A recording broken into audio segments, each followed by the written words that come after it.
by simply having certain symbols in your tattoos and wearing certain streetwear brands. That alone is enough to get someone classified as TDA and sent to El Salvador.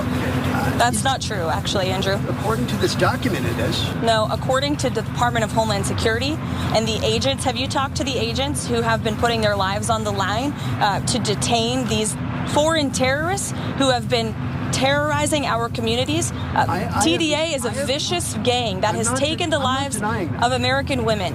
And our agents on the front lines take deporting these people with the utmost seriousness, and there is a litany of criteria that they use to ensure that these individuals qualify as foreign terrorists and to ensure that they qualify for deportation. Okay, so to be clear, she's wrong, and we're going to show you how wrong she is. That reporter is dead on the money with that, with a very specific question, and you know how right he is and how wrong she is in that she didn't want to talk about that at all, and so she started talking over him. And did you know that the agents are risking their life? You wouldn't want to be besmirching their sacrifice with your facts, would you? She then said they're terrorists who are terrorizing. And I feel like when she repeats herself in that particular way, she like has to say the word terror multiple times. She's really hoping that shuts down all dissent.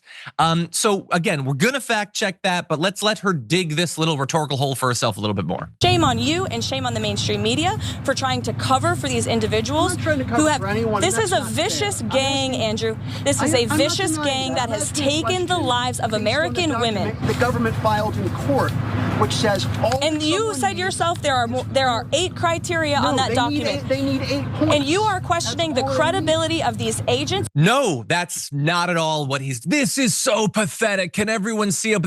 You're challenging these agents. Oh, important follow-up, because I wouldn't want to do that. Did the agents put together this criteria that we on the Damage Report are going to show you in a minute? Because I feel like they didn't. I feel like it was you guys. I feel like it's your credibility that we are questioning, and I feel like we're obligated to do that because you guys are all clowns and buffoons, and not even most Republicans now can deny that at this point. And so she wants to pretend that you cannot get put onto this list, effectively labeled as Tren de Aragua, based purely on a combination of clothing and sort of symbolism, tattoos or whatever. And it can't just be that. And if you say that, you are risking the lives of our good officers, except that is totally what it is. And so Andrew Feinberg has the actual document that he asked the Karoline Leavitt about. He posted online to be, quote, validated as Tren de Aragua. One only needs 8 points on a list of qualifications. Different qualifications give you different number of points, but just having tattoos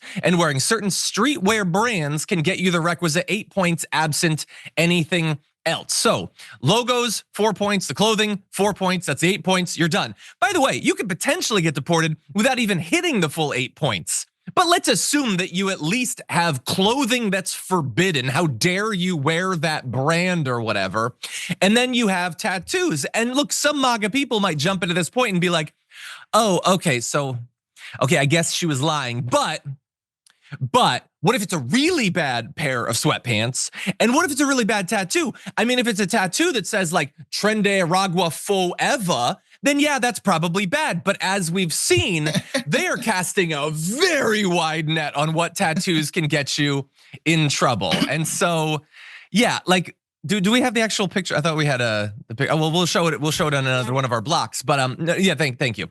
The actual list of tattoos is super broad. Many of them have nothing to do whatsoever with Tren de Aragua. And I thought that in the discussion of Pete Hegseth and everything, we'd all learned as a society like, hey, maybe we can't just point to a person's tattoos, even if it seems sort of line up with his behavior and everything. Oh, thank you to the TD for doing that. That's amazing.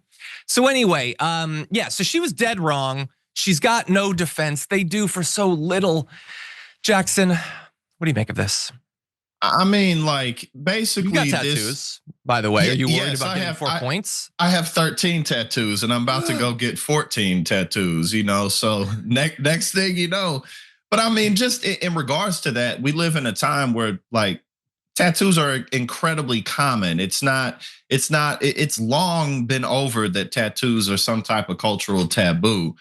So, if you're not going after specific gang related tattoos, then you're really just wasting your time. And the irony that, like, one of the people that they deported, what was he, a gay hairdresser or something like that? Yeah, we're gonna be talking about him. Yeah, I mean, it's just so the antithesis of some hardened gangster is supposed to be. Their incompetence really is just shining through, because at the end of the day, they're not mass deporting people to any record-setting level. They're getting people out of here, but America's always getting people out of here, no matter who's in office. And they're making very incompetent mistakes, sending people to prisons in other countries where they should not be there, just absolutely taking all the liberty away from these people and saying whatever. And if we bring it up, if we question them about it, oh, shut up, just shut up, leave me alone. It's not like we're in charge or anything like that, which is both funny but also dangerous, because I mean, we're what, 3 months in, and these people are already like, shut up. I mean, 2 years from now, when they've destroyed everything and the economy's belly up, and our foreign relations are a complete dumpster fire, then what they gonna do? So we're pretty much there. Right, exactly. Not even half a year in, and we're pretty much there. So yeah. Yeah, and look, again, I know you're not supposed to, the topic's migrants. So you're not supposed to have any principles or consistency. Whatever it is that I say I believe when it's about me, a good white man, I don't have to believe that same thing for some migrant or whatever. That's the defense mechanism that MAGA has for this. But like, so are you saying going forward, we should have the government digging into your tattoos and deciding for themselves how suspicious they are? Which ones are politically correct? Which ones are politically incorrect? Maybe you get some points if you have a swastika or a couple of lightning bolts or an 88 or Richard Nixon on your like lower back. Maybe you get put onto a list. Maybe you can't get a gun if you have certain amounts. Maybe you can't travel. Maybe you can't run for, I mean, are you saying that we should be digging into tattoo parlors to look for subversive rebel content? Because you sure seem to have a hard on for it when it's the migrants. And I know most of them aren't white. That should be the dividing line. But I don't know, sometimes governments are dishonest. Maybe you're setting a precedent that you could come to regret in the future. And I think we should use this as an opportunity to maybe check ourselves before we democratically wreck ourselves. Maybe this isn't actually right. Maybe we should have a little bit better evidence. Because after all, the lie that undergirds all of this is Biden is letting these killers infest our streets. We have to get rid of the killers. So do you have evidence that they've killed people? No. Do you have evidence that they're a part of the gang that has killed people? No. But he's got a tracksuit on and tats. Is that not good enough?